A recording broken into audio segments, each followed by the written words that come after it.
live on Facebook, YouTube, Twitch, and blasttheradio.com. This is the Lowell Green Show. The number to call and be heard around the world is 613-413-2217. Or email Lowell at blasttheradio.com.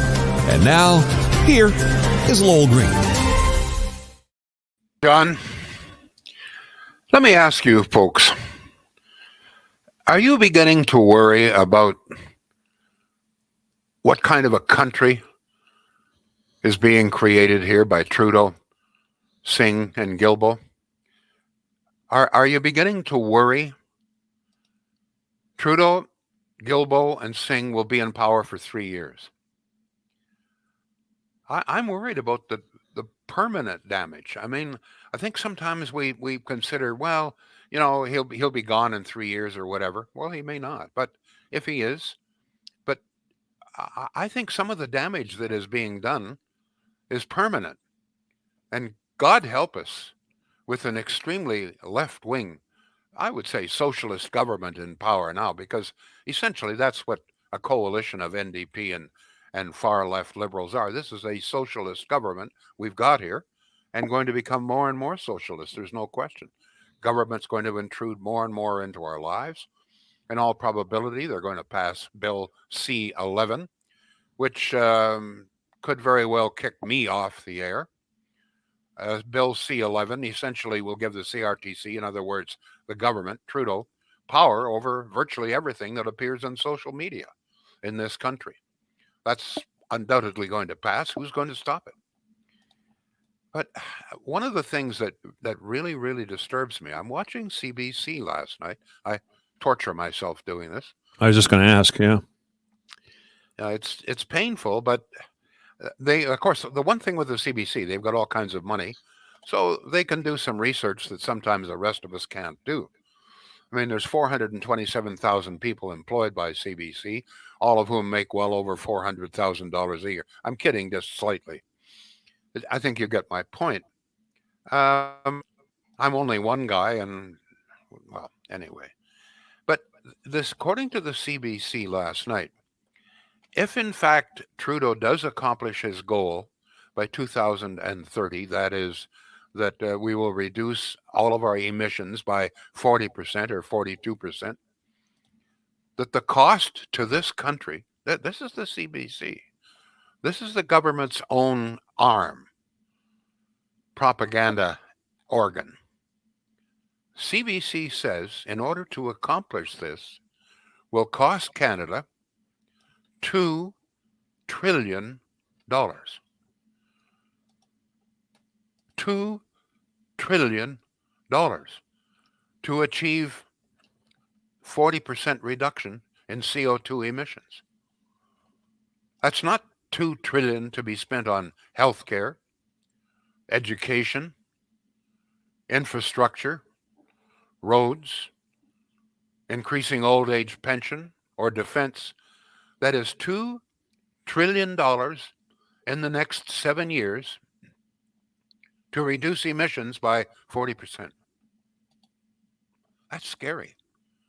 That is $2 trillion. I have no idea where they're going to get the money.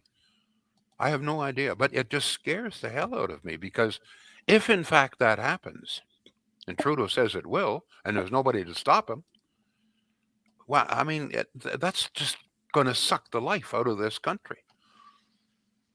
Let me give you just one example of what he plans to do and how this may be extremely counterproductive. It's a kind of window into the eco-warrior mind, the extreme left-wing socialist mind. I refer now to electric vehicles. Trudeau says, and Guilbeault agrees, that by the year 2030, 7 years from now, 7.5 years, they want 50% of all vehicles sold in this country to be electric, either hybrid or fully electric. 7 years, 50%. And by 2035, they want all new vehicles sold in this country to be electric. The intent apparently is to improve the environment. But has anybody actually ever begun to really think about this? I'm watching Pierre Poilievre, of all of the MPs, I'd say he is the deepest thinker, probably the best intellect up there on the hill. And he is questioning a number of experts. These are scientists that he's talking to. They're not aligned with any political party. And he asks them, an electric vehicle, are they better for the environment than, let us say, the small family sedan, the Corolla or the Honda Civic? And the scientists seem to feel that, in all probability, the electric vehicles are not better. And here are some of the reasons. The great bulk of all of these rare earth minerals that you've heard talk about, I can't list them all, but there are many of these, just sort of rare, very rare elements are required for car batteries. And they're required, the more electric cars we have, the more of these rare minerals are required. Almost all of them are now being mined in China. Now, here's the dilemma. About 60% of all of China's energy to refine and mine and process all of these minerals, about 60% of the energy comes from burning coal. So essentially, we're turning over a good chunk of business to China, and they are going to be burning a lot more coal than they are now, which is very damaging to the environment. And then, of course, there's a number of other considerations, what kind of labor is being used, etc.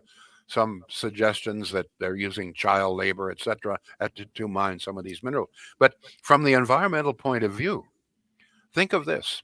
Almost all of these rare earth minerals, and we're going to need far more, mined now in China, which burns coal to produce about 60% of all of the mining, processing, etc., etc.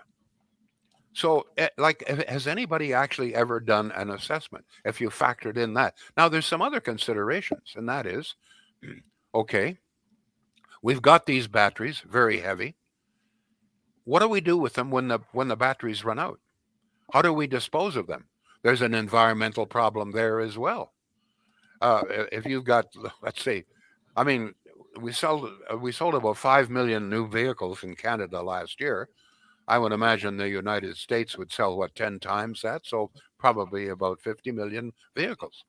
So if all the vehicles in North America were electric, we're looking at 55 million batteries, which in a few years have got to be disposed of. There's an environmental problem there. Just as with the windmills. There's an assumption that somehow our wind power is good. But when you factor in all of the materials required and the energy required to produce that, and that the lifespan of the average windmill now is only about 15, 16 years, is it really better? Is it more beneficial than even, gas fired? Probably not. But the eco warriors are going. But I just use these electric cars as just one illustration of how this new socialist coalition we've got, just goes off firing away, all for one thing: to reduce carbon dioxide into the atmosphere. When we already have means to capture it, and increasingly science is finding ways to turn CO2 into a useful gas. But we're going to spend in the next 7 years $2 trillion. Half the vehicles are going to be electric. In fact, and John, you and I talked about this, what, 2 or 3 months ago. Gilbo, our environment minister, the most dangerous man in the world, as far as I'm concerned, certainly in this country, is suggesting, and apparently this is still on the table, they are going to impose quotas on car dealers.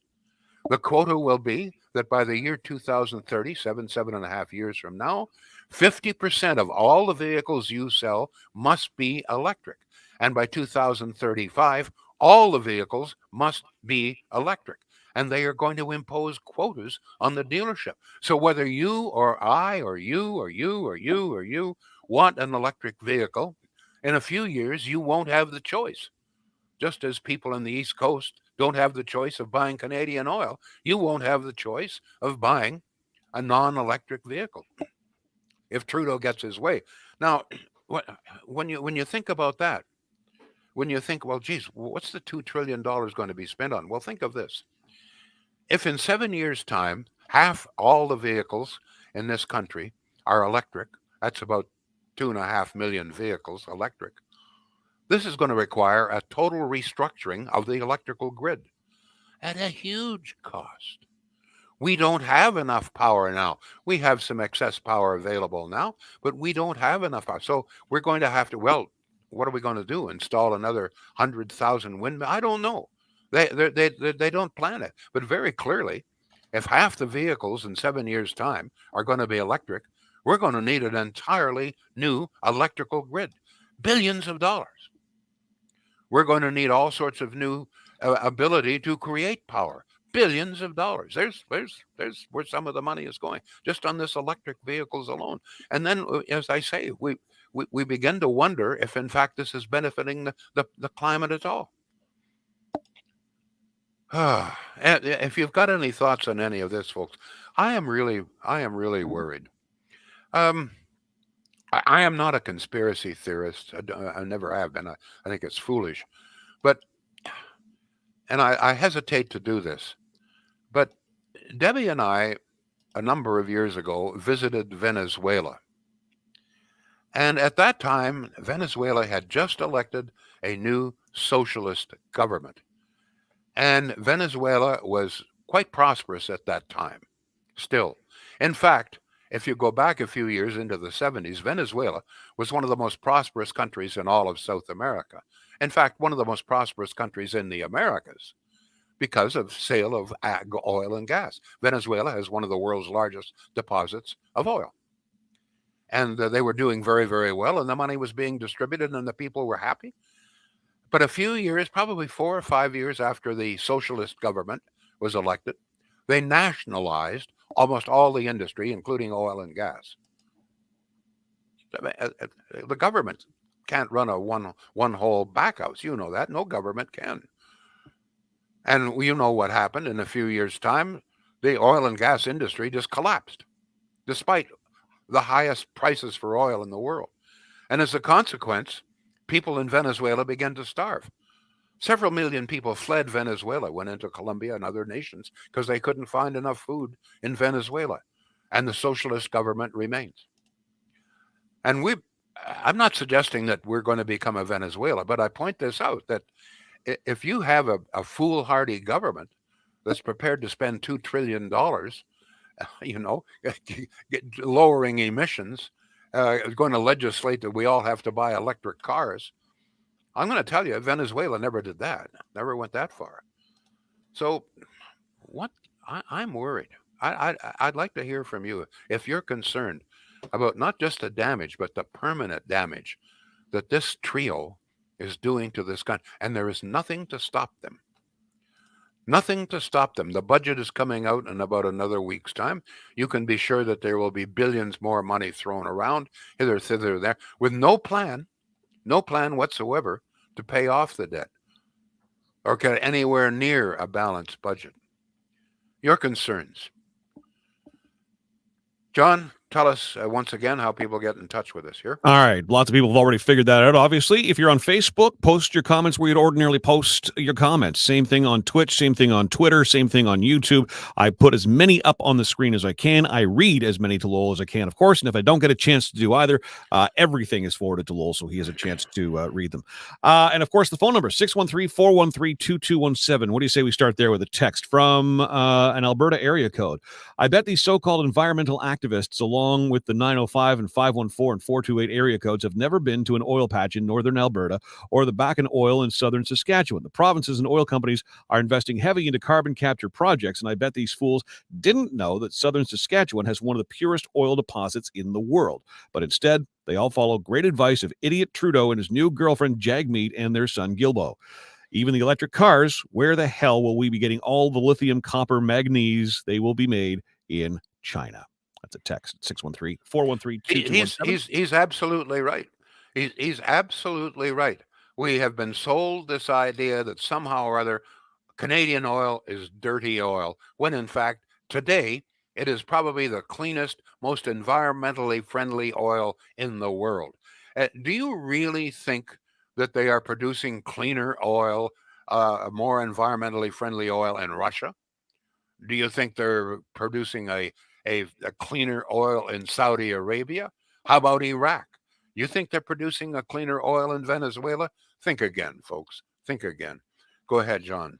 All right, lots of comments. Valdo says, very worried for all of us. Carrie says, yes, I am worried. Laurentian View Terry is on Twitch. He says, very worried. A lot of damage can be done in 3 years. Very worried, adds Norma.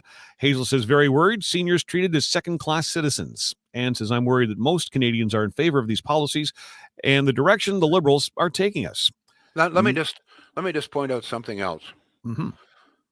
If you don't think that this government has no idea what goes on in the average family and has really no idea what's going on in the country, consider this. Today is Wednesday, the 30th of March. Tomorrow is the 31st, and then Friday is the 1st. What happens on the 1st? Another 8.8 cents, probably 9 cents more a liter in carbon tax. At the same time, all the MPs get a very nice fat raise. Now, let me ask you this. How clued in do you think the government is to do that? In light of spiraling out of control inflation, mounting costs of food, transportation, agriculture, etc., etc., etc., he is going to, in 2 days from now, increase the price of everything again deliberately. Deliberately. We're in the midst of the worst inflation we have seen in 30 years, maybe 35 years, and he deliberately, Trudeau, Guilbeault, and Singh are deliberately going to increase your costs of everything. Because if the cost of gas goes up, the cost of heating fuel goes up, the cost of diesel goes up, the cost of oil goes up, then everything goes up. And you know what? I think most people know that by now. God bless you all. Go ahead, John. The email address is lowell@blasttheradio.com. And again, the phone number 613-413-2217. Eileen chimes in to say, will they be banning motorcycles? Lisa says, this government has their priorities completely backwards. George is on Facebook saying, our country is in big trouble here. Maggie says, we have a lot to be worried about. Greg is on Facebook. No matter liberal or conservative or whomever, democracy must have a legitimate opposition. Chris says, my husband has a 4x4 work truck. He would be out of work if all vehicles ever went to electric. Well, according to Guilbeault, Singh, and Trudeau, all vehicles sold, that would include trucks, all vehicles sold by 2035, within the lifespan of most people listening, must all be electric. And I repeat, no plan as to how we are going to power that. How are we going? And folks, I just think that nobody is thinking these things through. If we are going to have that many electric vehicles, supposing we only go to half the vehicles sold, that's still 2.5, 3 million vehicles powered by electricity. Where are we going to get the electricity? Your street can't handle that. From what we understand, most streets in this city, or blocks rather, can handle maybe one electric car on the present electrical grid. Any more than that, we need new transformers. We need a new grid, which is today looking at billions of dollars to create a whole new electrical grid in this country. Staggering. John, I got to take a moment here to talk about our good friends. The good news is, yes, you do. And Laurentian View Terry just chimed in to say no damage is ever done by the good people at Shields Pack and Ham. So he's keeping us both on the straight and narrow here. Very good. Maybe I get you to write the commercials for me. Actually, I don't write them. I just talk about people that I know, and I know them at Shields. I guess we've been doing this for almost a year now, and I want to thank everybody who has a lot of new customers, according to Shields, who heard about their business through me. So we want to thank you. One of the things that they're very pleased about is that they're doing a lot of business now in Ottawa. Always been very, very popular up and down the valley, but now a lot of business in Ottawa, taking away some of the business from the big box stores. God bless you. And even right now into the St. Lawrence Seaway. By the way, the St. Lawrence Seaway, that would include like Cornwall, Prescott, Brockville, that's the St. Lawrence River, that's the St. Lawrence Seaway. I know if you have a university degree, you're not sure about that. Anyway, that's that's aside. Saw Listen, it folks. coming a mile away, Lowell. Listen, folks. They're good folks. The price is very, very reasonable, and they probably will have it delivered to your house 2 or 3 days at most. Shields.ca. As I've said before, at least give them a chance. Give them a chance, please. John, back to you. We are busy, busy, busy here on the show. We just had a flood of emails roll in. Here we go. Let's begin with Paul. Again, the address is Lowell at blasttheradio.com. Hi, Lowell. The oil and gas production is being characterized as an environmentally dirty industry, and Trudeau and company want to shut it down. There was years ago an environmental dirty industry, asbestos production. The federal government for decades supported that asbestos industry, keeping those jobs in Quebec. The difference is the jobs in oil and gas are in Alberta, and they don't vote Liberal, so no federal support there. When will Trudeau and company stop campaigning and pandering to this select voter base and start looking out for the whole country? Division has to stop. It's got one of the things that's very interesting. I asked people to do some research. One of the things that's very interesting about the Alberta Saskatchewan oil and gas industry is that they have spent literally hundreds of millions of dollars in pioneering scientific methods of neutralizing CO2 capture. They're capturing many, many millions of tons of it, or thousands of tons at least. And by the way, a lot of people say, well, it's in the earth that's going to come. No, I've said this before. It's a fact. You store CO2 beneath the earth, it turns to stone. Completely benign. Turns to stone, folks. So that's one way. I've mentioned the fact that universities, Berkeley, MIT, are perfecting methods of either neutralizing CO2, just add another chemical and it becomes, harmless, or in some cases, they are able to actually use CO2 as another kind of fuel that has no emissions. So, you know what? Pierre Poilievre said this, and God bless him. He said the answer to CO2 emissions is not tax, hasn't worked anywhere. The answer is science, technology. And he's absolutely right. Science will handle this. Science will figure out a way to totally neutralize. Well, we already have. The problem now is that they've got to figure out how to do this in large amounts. All right. If in fact you think it's even a problem. Go ahead, John. Yeah, let's go to YouTube. CJ says, just heard about the Bézuna development project. Is it on the chopping block too? I have no idea. Yep. And there was another comment from Tony on YouTube. Budgets will balance themselves and electrical grids will transform themselves. Why is it not obvious to all that this is a deliberate attempt to destroy Canada and its democracy? Patricia, some households cannot run the coffee maker and the microwave at the same time without blowing a fuse. Everyone plugging their car in at the same time will result in power outages everywhere. Well, that's why obviously, we'll need a whole new electrical grid. The electrical grid that we have today in Canada, and this includes Ontario, is not designed to handle that kind of a load. The load right now in Ontario is about 17,000 megawatts. The capacity that we have is a little bit over 20,000 megawatts. So we have a fair amount of spare that's available. But if we're going to convert half the vehicles to electric, we're going to have a whole new electrical grid. And I want to point out something else. We've been talking. I'm responsible for this as well. We're always talking about oil and gas, but you know what? We need to start talking about liquefied natural gas. This is the method of shipping natural gas to Europe. As I've told you before, this government, the Trudeau government, has either turned down, delayed, or crippled 18 separate liquid natural gas projects. The most recent, only about a month ago, canceled by the federal government. Quebec didn't want it, but they had the right to overrule. They canceled a huge project for Saguenay in Quebec.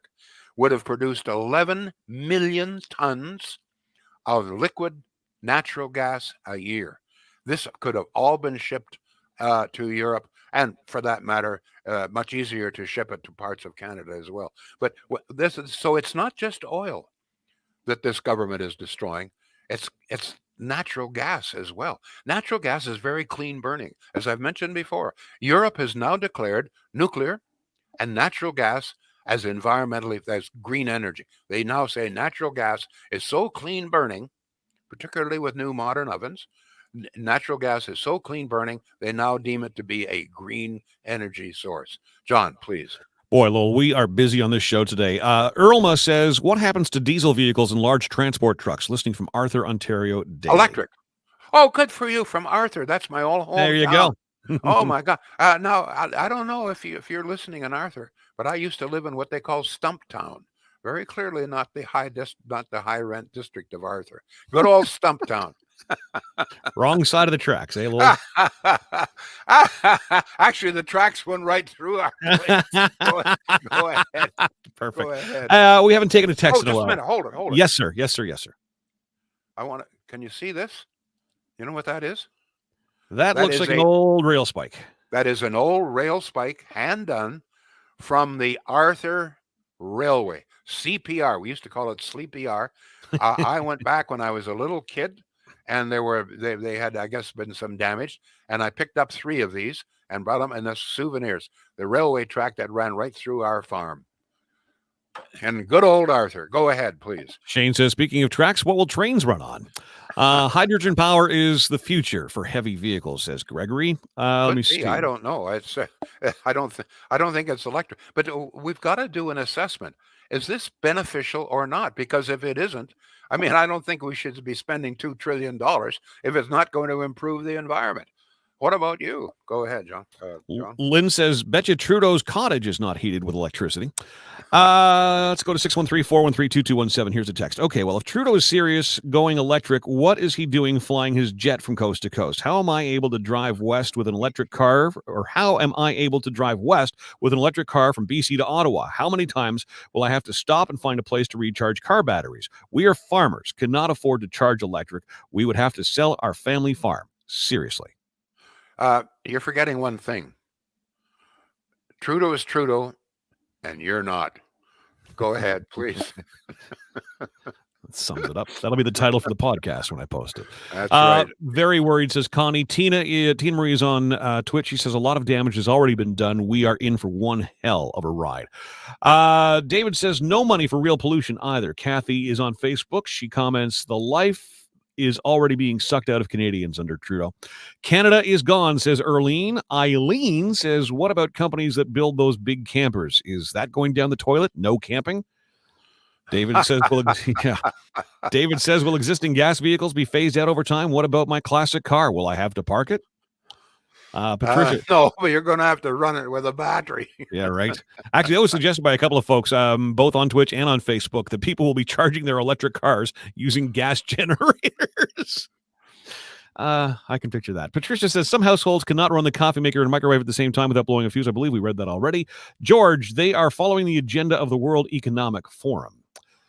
No, what they're doing is they're following the socialist path increasingly. I mean, Trudeau, when he was first elected, was what we would call he was on the left side of the Liberal Party. He was a red liberal, but he's become more and more left, and now coalescing with Jagmeet Singh, and he is surrounding himself with real radicals like Stephen Guilbeault. That's the problem. It's not just Trudeau. It's the ragtag gang that he has surrounded himself with. That I would say that right now this is a socialist government. I mean, you define socialism for me, and I'm going to tell you right now, if they pass Bill C-11, confirms for me we have a totally socialist government here. We didn't vote for one, but that's what we've got, or soon will have. Go ahead, John. Steve says cobalt is an important element in batteries. The Democratic Republic has 2/3 of the cobalt in the world. DRC ranks 169 out of 189 countries on the 2021 Corruption Index. Chris says the Conservatives need to poll all of their constituents prior to the leadership convention to see who the majority of people really want. David says, I might sound like a broken record, but we are better off if we start adopting waste to energy systems. Gets rid of our garbage, eliminates the need for landfills. Well, you know what? That is so true. Here we are in Ottawa. How stupid can this city council be? Big debates. What are we going to do? Our dumps are running out. We've only got another 4 or 5 years of dumps. And I mean, staring you in the face everywhere in the world with sane people running things. High efficiency incineration, waste to energy. They even do this in Vancouver, the most left wing of all cities. But here in Ottawa, they don't even discuss it. It's a kind of madness that has settled over the country. Go ahead, John. Let's go back to text, 613-413-2217. This is an interesting question. How many electric cars will be charged in summer when everyone's air conditioning is on? And if we all have to heat with electricity in the winter, how much electricity will be available for vehicle charging? You think that Trudeau's going to let you have air conditioning? Forget it. Open a window. Go ahead, John. We're a little over time here, Lowell, but we do have a lot of comments, so I appreciate you sticking around to hear some of these. Lisa says, has anyone seen the new Sunshine List yet? Mind-boggling. Lori says, this government doesn't take care of their people. Satan's Playmate says they're trying to sneak through Bill C-11. There was a note that Netflix will become Canadian content only. They are also sneaking through Bill C-233, basic income, Bills 201, making it easier for Justin Trudeau to get reelected. John, we do have to go, but let me ask you. You're the expert in this. If Bill C-11 passes, will I still be allowed to broadcast, do you think? Because very clearly I will fall under the CRTC jurisdiction. And I'm going to tell you right now, if I have to listen to the CRTC again after 60 years, well, I will not do it. It will change how the radio station, the internet radio station that I'm running will have to operate. We will have to probably have a license. We will have to adhere to some sort of conditions, but I think the regulations as far as your on-air content would probably fall to the Canadian Broadcast Standards Council. I don't know. I mean, the scary thing is, yeah, it sounds like they would have the rights to censor anything, not just you and I say on the internet, but anything anyone says on the internet. And that's what scares me more. This is what you voted for, folks. That's what you got. Thank you all. We'll be back tomorrow. The Lowell Green Show is seen and heard live around the world at 2 p.m. Eastern. Connect with us online at blasttheradio.com/Lowell Green. Can't join us live? Download the Lowell Green podcast. Available on Apple, Spotify, Google, and more. Ask your smart speaker to play the Lowell Green podcast. This is a production of blasttheradio.com.